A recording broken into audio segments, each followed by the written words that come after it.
할렐루야. 오늘도 주님의 큰 은혜가 우리 모두에게 함께하시기 바랍니다. 자, 오늘은 복음을 전하는 사람들이라는 제목으로 함께 은혜를 나누고자 합니다. 자, 오늘 본문에는 사마리아 선교가 어떻게 이루어져 있는지 기록되어 있습니다. 그 당시 사마리아에는 두 종류의 사람들이 있었습니다. 하나는 복음이 필요한 사람들이고 또 하나는 그 복음을 전하여주는 사람입니다. 이 복음이 필요한 사람들로서는 수많은 사마리아 사람들과 또 거기에 있는 마술사 시몬이 있었습니다. 그리고 그 사마리아 사람들에게 복음을 전해준 사람들은 오늘 본문에 보면 빌립과 베드로와 요한 같은 사도들이 있었습니다. 사마리아 사람들에서 빌립과 사도들은 그야말로 그들에게 구원의 기쁜 소식을 전해준 생명의 은인들이었습니다. 그러면 이 사람들은 어떻게 해서 그 사마리아 사람들에게 그 귀한 복음을 전할 수가? 오늘 본문의 사마리아 선교는 오늘날 우리들에게도 매우 중요한 의미가 있는 말씀입니다. 왜냐하면 바로 예수님께서는 우리들에게도 바로 복음을 전하라라는 동일한 사명을 주셨고 또 우리 주변에는 아직도 복음이 필요한 많은 사람들이 있기 때문입니다. 특별히 오늘 본문은 신학적으로 매우 중요하면서도 또 아주 예민한 내용을 다루고 있습니다. 그래서 우리가 바른 신앙생활을 하기 위해서는 오늘 본문의 내용을 좀 자세히 살펴볼 필요가 있는 것입니다. 오늘 말씀을 통해서 우리는 바른 신앙을 가지고 생명의 복음을 전함으로써 많은 사람을 오는 대로 인도하는 축복의 주인공도 되시기를 주님의 이름으로 축원합니다. 자, 그러면 우리가 복음을 전하는 사람이 되려면 어떻게 해야 될까? 오늘 본문을 중심으로 우리는 두 가지 비결에 우리가 초점을 맞춰서 함께 살펴보도록 하겠습니다. 첫 번째로 우리가 복음을 전하는 사람이 되려면 세상의 시험을 이겨야 합니다. 성경을 보면 예수님께서 제자들에게 권능을 주시고 바로 복음을 전파하라라고 세상에 보내시는 장면이 있습니다. 마태복음 10장 7절과 8절을 보시면 이렇게 성경을 기록하고 있죠. 가면서 전파하여 말하되 천국이 가까이 왔다 하고 병든 자를 고치며 죽은 자를 살리며 나병 환자를 깨끗하게 하며 귀신을 쫓아내되 너희가 거저 받았으니 거저 두라. 엄청난 권능을 주시는 거예요. 바로 천국 복음을 전파하고 병든 자를 고치고 또 귀신을 쫓아내라. 이것은 바로 하나님께서 역사하시는 겁니다. 이 하나님의 일을 의미하는 거죠. 근데 이러한 일을 제자들에게 맡기시는 겁니다. 근데 그 이런 하나님의 일을 할 때에 바로 돈을 받지 말고 하는 겁니다. 왜냐? 바로 거저 받았기에 바로 거저 주라라고 하시는 겁니다. 에베소 2장 8절에 보면 이렇게 말씀합니다. 너희는 그 은혜에 의하여 믿음으로 말미암아 구원을 받았으니 이것은 너희에게서 난 것이 아니요 하나님의 선물이라. 바로 우리가 구원 얻은 것, 이 모든 것이 다 하나님의 은혜의 선물이다라는 것입니다. 하나님의 은혜의 선물은 사람이 돈으로 사거나 팔거나 할 수 있는 그런 성격이 아닙니다. 따라서 우리는 그 귀한 생명의 복음을 전해준다 할지라도 바로 아무런 대가를 받지 말고 그냥 거저 죽어야 한다는 겁니다. 근데 이것은 우리의 일반적인 상식과는 잘 맞지 않는 부분이에요. 예를 들면 아무도 고칠 수 없는 그 죽을 수밖에 없는 불치병에 걸린 사람을 만약에 고쳐준다 했을 때 아무런 대가를 과연 받지 않을 수 있을까? 상대방은 또 너무나 고마운 마음으로 뭔가를 이렇게 대접하려고 할 텐데 과연 우리가 과연 아무것도 안 하는 것이 과연 옳은 것인가? 참 이해할 수 없고 또 이 말씀을 정말 우리가 문자적으로 좀 따르기가 참 어렵지 않은가라는 생각이 들기도 합니다. 더군다나 예수님께서는 제자들을 세상에 보내실 때 또 이런 얘기도 하세요. 마태복음 10장 9절과 10절을 보시면요. 너희 전대에 금이나 은이나 동을 가지지 말고 여행을 위하여 배낭이나 두버롯이나 신이나 지팡이를 가지지 말라. 이는 일꾼이 자기의 먹을 것 받는 것이 마땅한다. 너희의 전대에 금이나 은이나 동을 가지지 말라. 전대라는 것은 여행을 위한 지갑 같은 것이죠. 오늘날 거기에 지금 오늘날 돈이나 수표나 이런 거 가져가지 말라는 겁니다. 그리고 보세요. 아무런 대가도 받지 말고 복음을 전하고 더군다나 그러면 제가 뭐 돈이라도 가져가야 될 텐데 그럼 돈도 가져가지 말고 그것을 어떻게 하는 말이냐, 그죠? 근데 예수님께서 이렇게 말씀하신 것은 예수님이 다 책임져 주시겠다라는 그런 의미가 있는 것입니다. 우리가 하나님 일을 할 때 필요한 것들이 있어요. 물론 세상의 것들이 있죠. 우리가 먹고 사는 것들 또는 우리에게 필요한 어떤 돈이라든지 이런 것들도 우리에게 필요한 것입니다. 그렇지만 이런 것들을 무시하는 것이 아니라 이런 것들은 누가 주신다는 거예요? 하나님이 주시겠다. 예수님이 책임져 주시겠다라고 말씀하시는 겁니다. 그래서 베드로가 이제 사도행전 3장에 보면 나면서부터 걷지 못하던 그야말로 안진뱅이를 일으킨 사건이 있었어요. 그때 장면을 보면 사도행전 3장 6절에서 이렇게 말씀합니다.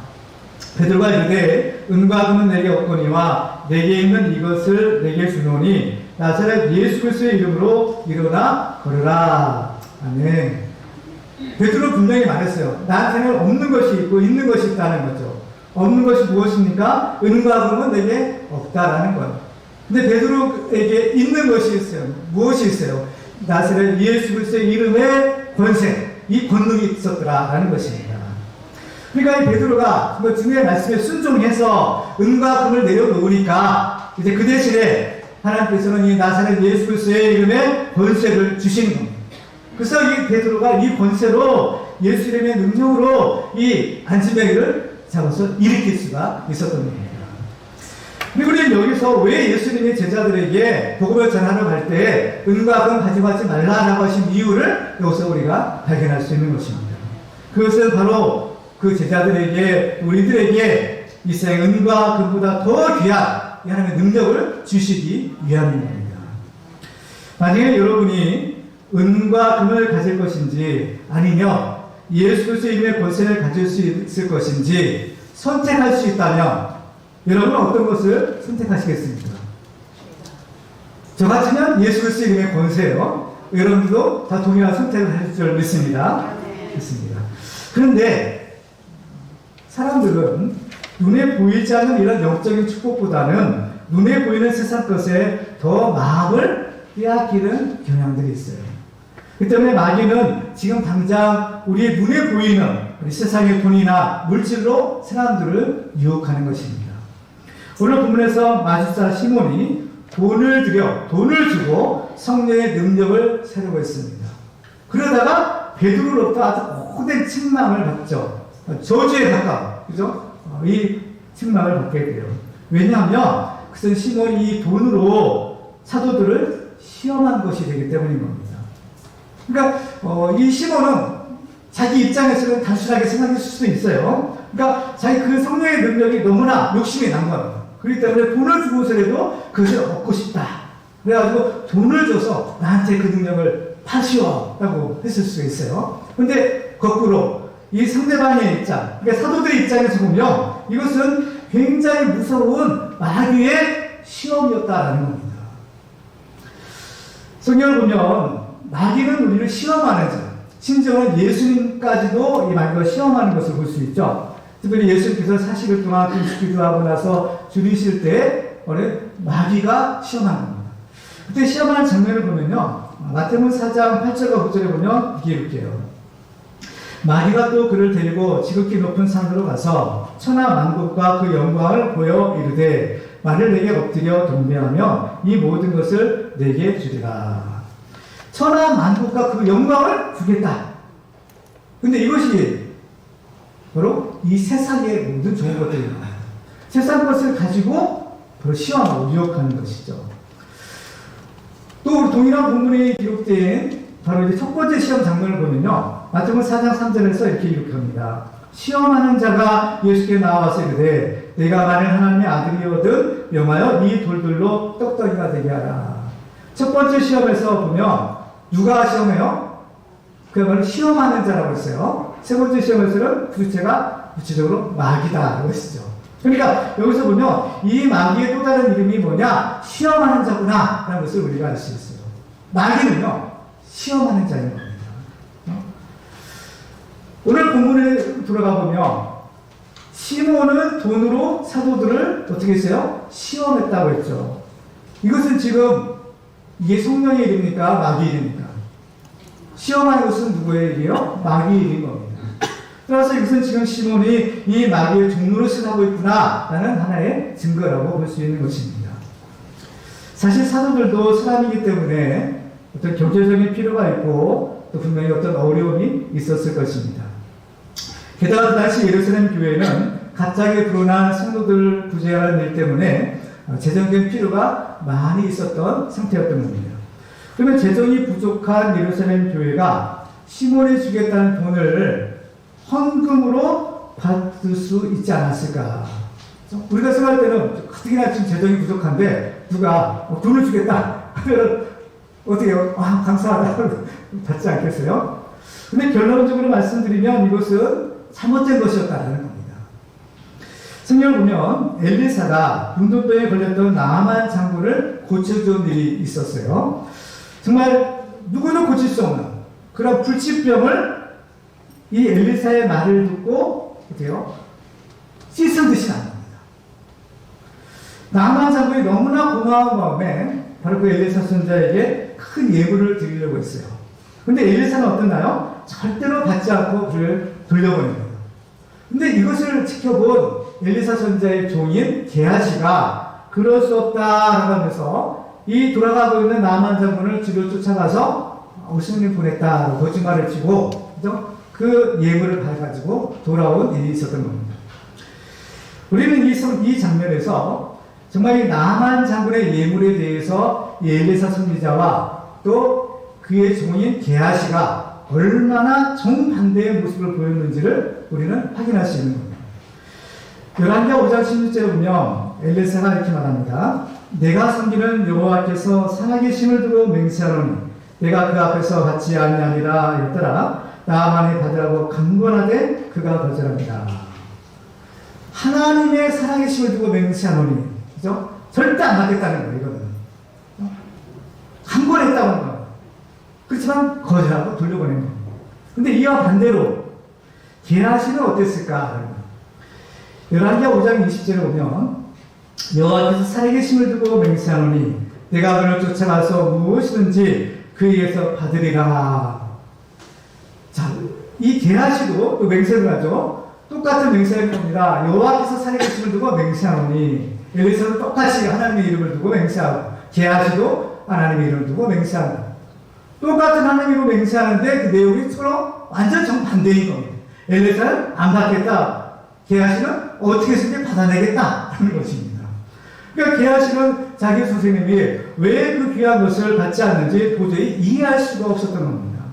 당연히 받아야 되고 또 마땅히 받아야 된다고 생각했기 때문에 그냥 안 받은 것은 이건 바보짓이다. 또 손해보는 것이다 라고 생각한 것입니다. 근데 이것이 영안이 열린 엘리사와 그렇지 못한 게하시의 결정적인 차이였다는 것입니다. 나아만 장군으로부터 그 예물을 받아가지고 돌아오는 게하시를 엘리사가 맞이해요. 그래서 이 엘리사가 무슨 얘기를 하냐면 열왕기하 5장 26절 27절에서 이렇게 말합니다. 지금이 어찌 은을 받으며 옷을 받으며 감람원이나 포도원이나 양이나 소나 남종이나 여종을 받을 때이냐. 그러므로 나아만의 나병이 내게 들어 내 자손에게 미쳐 영원토록 이르리라 하니 게하시가 그 앞에서 물러나오매 나병이 발하여 눈같이 되었더라. 그만 그 나아만 장군의 그 나병이 이 게하시에게 간 겁니다. 그 탐심의 결과로 이런 저주받은 인생이 된 것이죠. 예수님께서는 누가복음 12장 15절에서 이렇게 말씀합니다. 삶과 모든 탐심을 물리치라 사람의 생명이 그 소리에 넉넉한 데 있지 아니하니라. 이런 탐심은 결국 자기 자신도 망하게 하고 공동체도 망하게 하는 굉장히 무서운 그런 사실은 우상숭배인 겁니다. 사실 것이. 그렇죠? 그렇기 때문에 이것이 아주 이제 공동체에는 우리 믿음의 신앙인들에게서는 무서운 죄의 유혹인 것이죠. 그래서 우리는 이러한 돈의 유혹, 세상의 유혹을 극복해야만 복음을 전하는 사람이 될 수가 있는 것입니다. 지금도 얼마나 많은 사람들이 이 한국 만능주의라는 우상에 매여 종노릇을 하고 있는지 모릅니다. 세상은 말할 것도 없고 심지어는 교회 안에서도 돈 때문에 얼마나 추악한 일들이 벌어지고 있는지 이런 말도 할 수 없을 정도인 거죠. 사도 바울도 갈라디아 3장에서 이렇게 말합니다. 너희가 이같이 어리석으냐 성령으로 시작하였다가 이제는 육체로 마치겠느냐라는 겁니다. 참으로 통탄한 일이 아닐 수가 없는 거죠.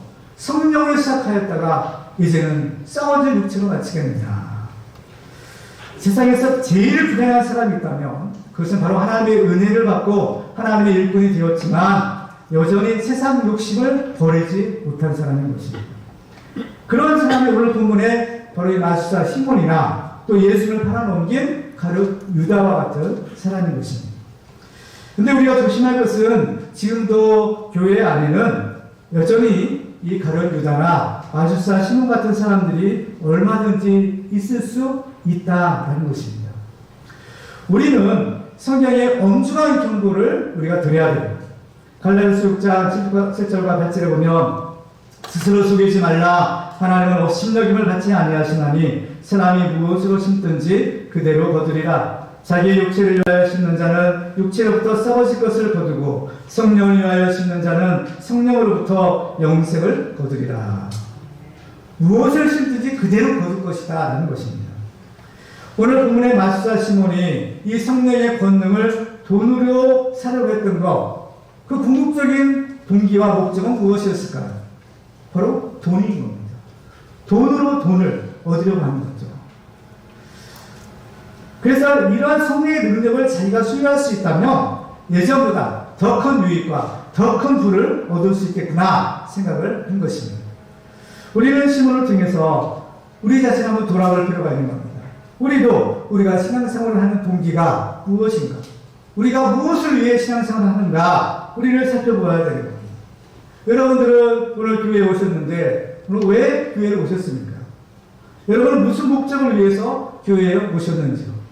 시몬처럼 자기의 유익을 얻기 위하여 오셨습니까? 아니면 지금도 살아계시는 그 하나님을 만나기 위해 오셨습니까? 우리는 신앙생활을 할 때 좀 순수해질 필요가 있는 겁니다. 세상에서야 치열한 생존 경쟁 때문에 정말 뱀처럼 지혜로워야 되지만 적어도 교회에서만큼은 세상 것들은 다 내려놓고 정말 하나님 한 분만을 바라보아야 하는 것입니다. 성경을 보면 예수님께서 이 오병이의 이적을 행하셨을 때 그 이적을 본 많은 사람들이 그야말로 구름대처럼 예수님을 찾아왔습니다.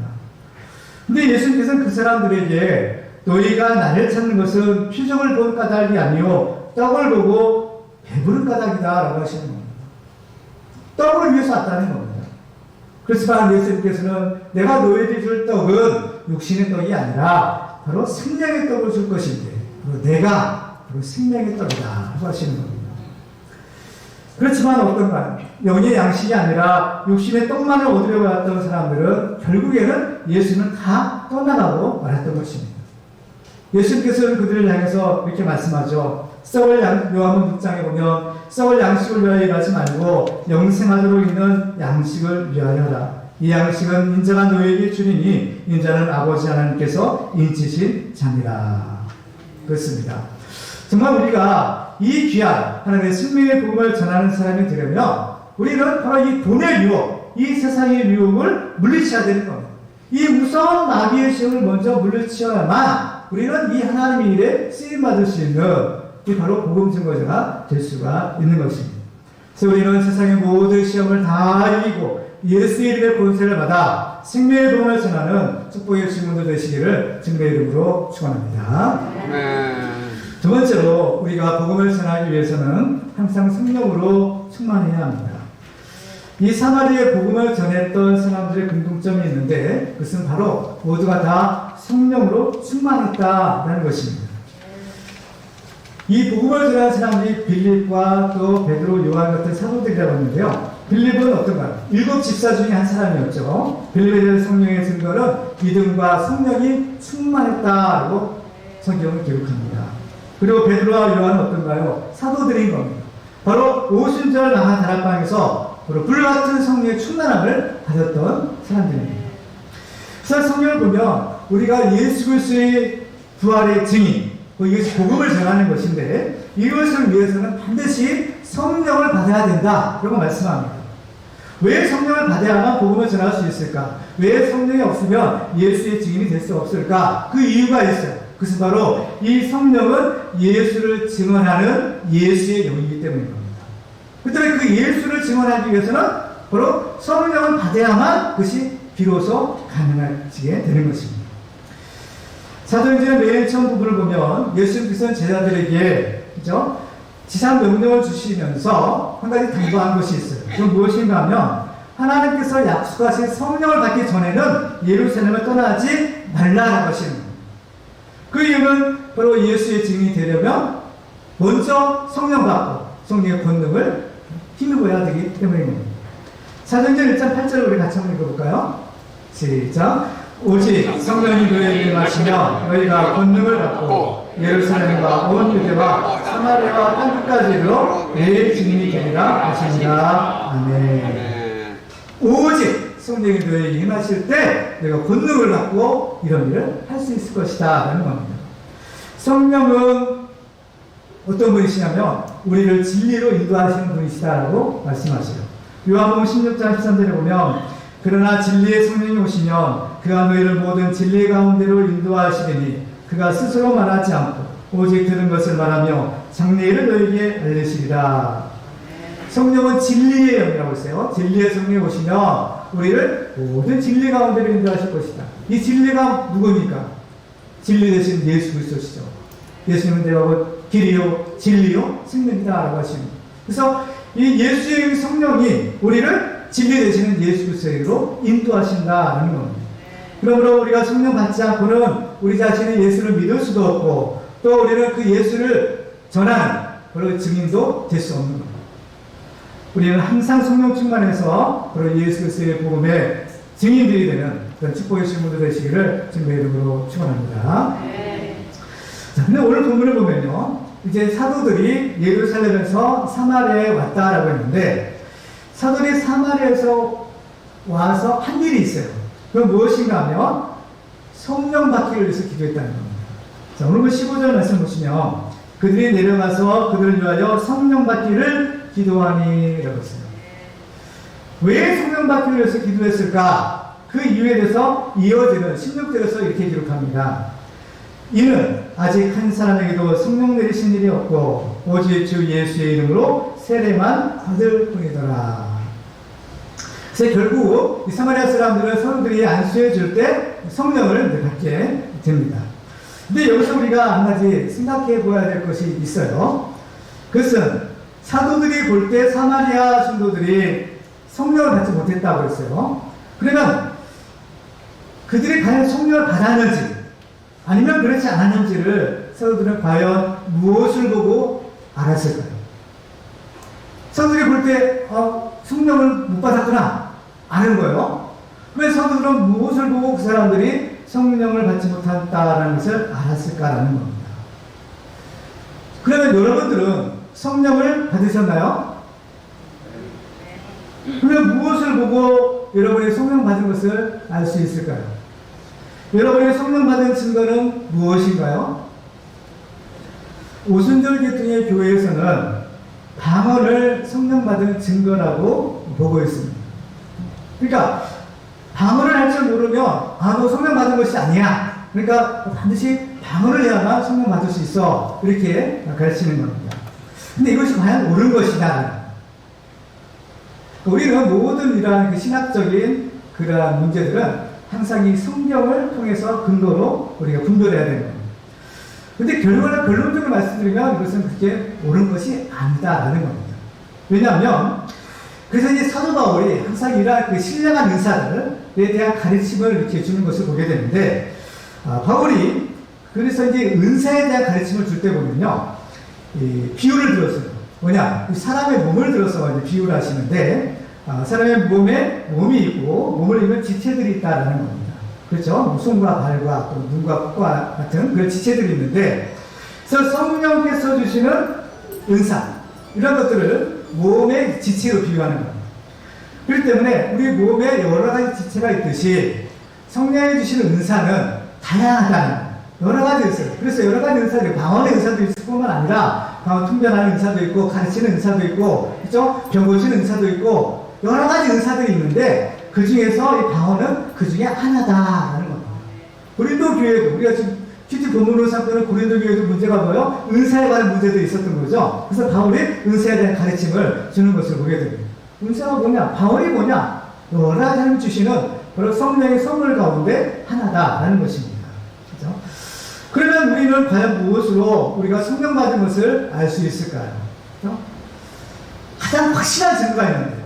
그것이 무엇인가 하면 바로 우리가 예수님을 믿는다라는 그 사실 자체인 겁니다. 여러분은 예수님을 믿으시나요? 아멘? 그렇죠. 자, 그럼 고린도서 12장 3절을 우리 같이 읽도록 하겠습니다.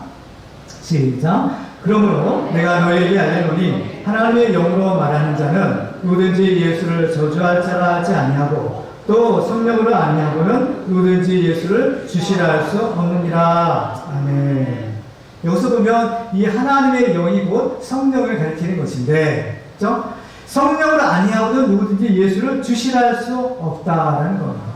예수를 주님으로 고백할 수 있는 것은 성령의 능력, 성령께서 역사하셔야만 가능한 겁니다. 여러분은 예수를 여러분의 주님으로 고백하시나요? 네. 그렇죠. 예수는 나의 주님이시잖아요. 주님, 주여라고 기도하잖아요. 그렇죠? 그래서 우리가 예수를 믿는 것은 성령의 역사가 아니면 그 자체가 불가능한 것입니다. 따라서 우리가 예수를 믿는다면 그 모든 성도들에게는 이미 성령님이 임재하여 계시다는 겁니다. 로마서 8장 14절로 16절 말씀을 같이 읽도록 하겠습니다. 시작. 무릇 하나님의 영으로 인도함을 받는 사람은 곧 하나님의 아들이라. 너희는 다시 무서워하는 종의 영을 받지 아니하고 양자의 영을 받았으므로 우리가 아빠 아버지라고 불러주느니라. 성령의 친히 우리의 영과 더불어 우리가 하나님의 자녀인 것을 증언하시나니. 아멘. 하나님의 영, 성령으로 인도함을 받는 사람은 우리가 곧 하나님의 아들, 하나님의 자녀라는 겁니다. 그렇죠? 그래서 우리는 하나님을 뭐라고 불러요? 하나님 아버지라고 부르죠. 그렇죠? 성령을 또 다른 말로 양자의 영이라고 했어요. 그래서 하나님과 상관이 없던 우리들을 하나님의 자녀로 삼아주시기에 양자의 영이라고 부르는 겁니다. 그래서 우리는 그 성령께서 계시기 때문에 하나님을 아빠, 아버지로 부를 수 있다는 거예요. 여러분 하나님을 뭐라고 부르세요? 저는 하나님 아버지라고 부르는 겁니다. 그래서 우리는 다 예수님 말씀하시잖아요. 예수님 제자들에게 하나님을 아빠, 아버지라고 부르라 하시는 겁니다. 예수님 자신이 그러셨고. 그래서 우리 예수 믿는 사람들은 하나님께 기도할 때 어떻게 기도해요? 하나님 아버지라고 부릅니다. 왜? 우리는 하나님의 자녀들이 되었기 때문입니다. 그렇기 때문에 사실 성령을 받은 사람은요, 굳이 말하지 않아도 어떤 증거가 없어도 성령께서 내 안에 계신 것을 그냥 아는 겁니다. 그냥 아는 거예요. 내가 하나님의 자녀다. 내가 예수 믿는 사람이다. 이걸 그냥 나 자신이 아는 거예요. 누가 증언해 주세요? 내 안에 계신 성령께서 증언해 주시는 겁니다. 고린도서 3장 16절 같이 읽겠습니다. 시작. 너희는 너희가 하나님의 성전인 것과 하나님의 성령이 너희 안에 계시는 것을 알지 못하느냐. 아멘. 있습니다. 여러분 예수님을 믿으십니까? 예수님을 믿고 그 예수님을 여러분의 삶에 영접하셨습니까? 그러면 예수님과 함께 이미 성령께서 여러분 안에 내주하여 계시는 줄을 믿으시기 바랍니다. 의심하지 마세요. 그렇죠? 이미 성령께서 여러분 안에 계시는 겁니다. 그렇기 때문에 내가 예수를 믿을 수 있는 거예요. 그렇기 때문에 여러분이 이 자리에 있을 수가 있는 것입니다. 이것이 여러분의 생각과 여러분의 능력으로, 여러분의 의지로 된 것이 아니라는 것을 여러분 아셔야 되는 겁니다. 이건 하나님의 은혜요, 성령의 역사가 있기에 여러분 지금 이 자리에 앉아서 하나님께 예배드리는 줄 믿으시기 바랍니다. 성경을 보면 구약시대에도 성령께서 역사하셨던 것을 우리가 볼 수 있습니다. 근데 구약시대에는요, 성령이 임하시지만 모든 사람이 다 임한 것이 아니라 어떤 특정한 사람이 임했고 또 그것도 일정한 기간 동안에만 거하셨던 것을 볼 수가 있어요. 그렇지만 이제 신약시대가 되게 되면 성령께서는 모든 믿는 자에게 주시는 하나님의 선물로서 오셔서 모든 믿는 자에게 항상 임재하여 계시는 겁니다. 성령이 왔다 갔다 하시는 것이 아니에요. 성령이 항상 우리 안에 우리를 하나님의 성전 삼으시고 항상 우리 안에 내주하여 계시는 겁니다. 그래서 베드로는 그 성령님을 가리켜 하나님의 선물이다라고 부르고 있어요. 여러분 20절을 보시면 베드로가 이르되 내가 하나님의 선물을 돈 주고 살 줄로 생각하였으니, 바로 이 성령을 가리키는 말이거든요. 하나님의 선물, 하나님께서 믿는 자에게 주시는 선물이 바로 성령이다라는 것입니다. 따라서 성령님은 우리가 예수를 믿을 때, 예수를 영접할 때 이미 우리가 받은 겁니다. 그렇기 때문에 우리는 다시 성령 받기를 사실 구할 필요는 없는 거예요. 이미 성령께서 우리 안에 오셨는데 또 다시 성령님 내 안에 오세요. 그러면서 내 안에 계신 성령님 어떡하라고. 그래서 이미 성령께서 우리 안에 계시는데 우리 안에 계신 성령이 계심에도 불구하고 또 성령님 오시옵소서 이렇게 할 필요가 없는 겁니다. 그렇죠? 이것은 우리가 신앙생활할 때 이 세례를 통해서 우리가 해결해 볼 수 있어요.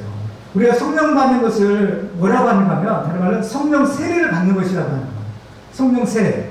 그죠? 예수는 불과 성령으로 세례를 주신 분이다 하시잖아요. 또 성령으로 세례를 주신 분이다.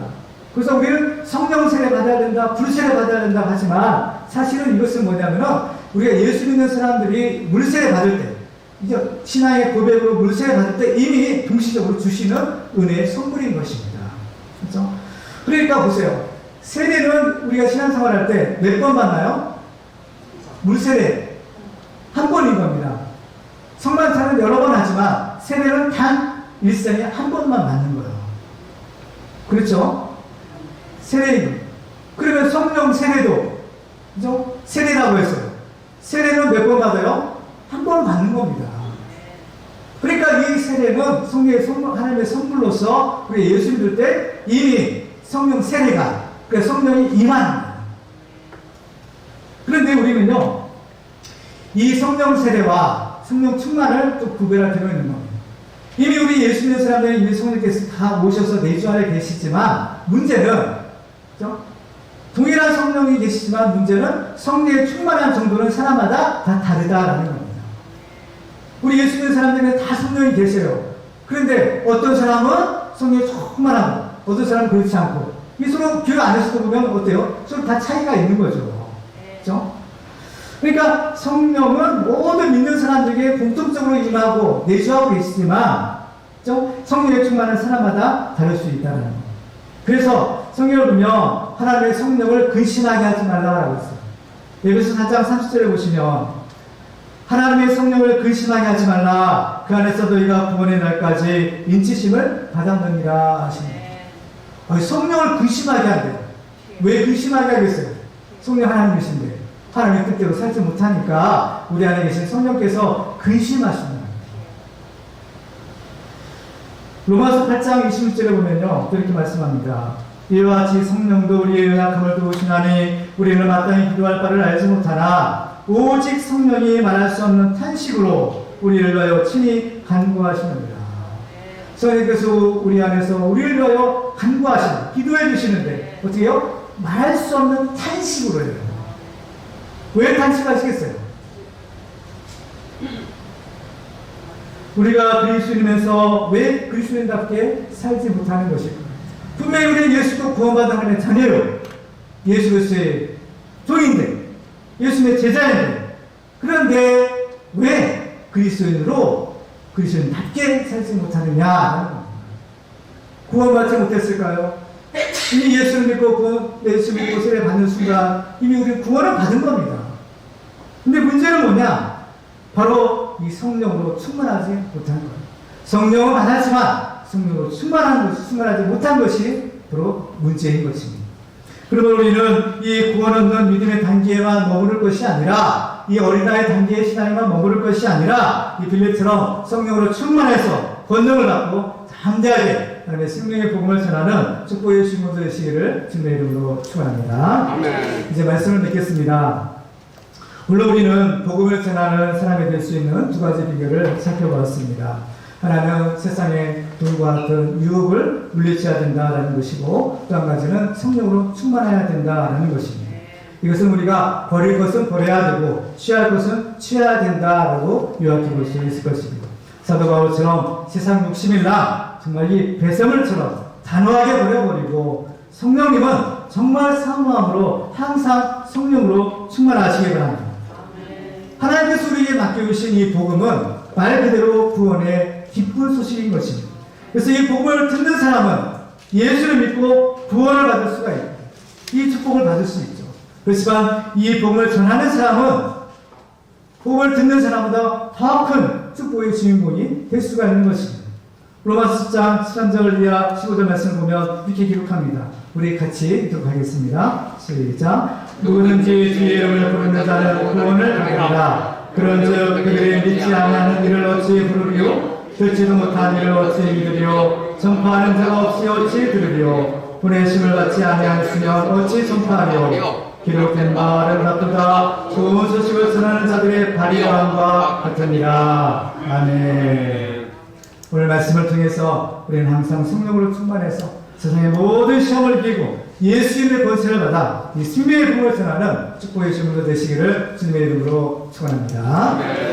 오늘 말씀 우리가 기억하면서 우리가 결단하며 한번 이렇게 하도록 하겠습니다. 우리 주여 한번 부르시고 기도합니다. 주여! 하나님 아버지 주님을 감사합니다. 주님께서 저를 사랑하셔서 또 이렇게 하나님의 자리로 축복의 자리로 선의 자리로 불러주시고 또 귀한 말씀으로 우리주심을 감사합니다. 하나님 아버지 우리가 예수께 구원받은 거룩한 하나님의 자녀요 아버지와 참으로 그리스도인으로 살아갈 수 있는 귀한 은혜와 복을 주심을 감사합니다. 우리를 충성되게 여기셔서 우리의 생명의 복음을 전하는 자로 우리의 기름 부어주시고 이에 귀한 사명과 직분을 주심을 감사합니다.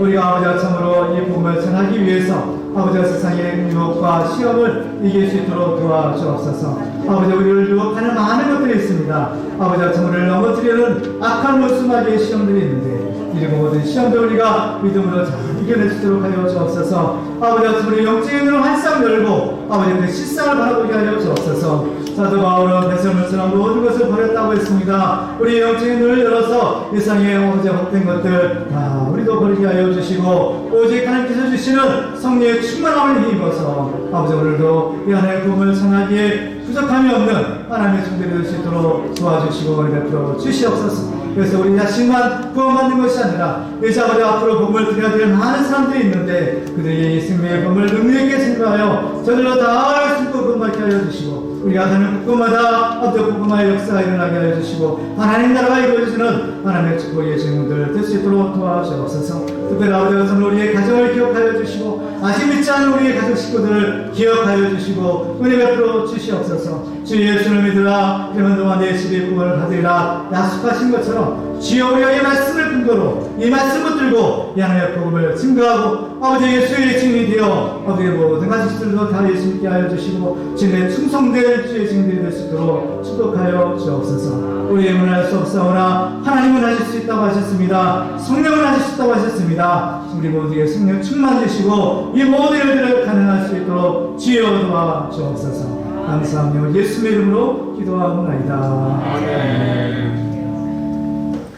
이제는 우리 주 예수 그리스도의 크신 은혜와 하나님의 무한하신 사랑과 성령님의 감동 내주인도 충만하시니 항상 성령으로 충만하여 세상의 모든 시험을 이기고 예수님의 권세를 받아 생명의 복음을 전하여 많은 사람들을 주님께로 인도하기 원하는 그 모든 믿음의 성도들의 머리머리를 위해 또한 저들의 가정과 저들의 자녀 손들과 저들의 산업과 직장과 장래 위에 또 우리의 소소한 교회 위에와 이 나라와 민족 위에 지금부터 영원토록 함께 하시기를 간절히 축원하옵나이다. 아멘.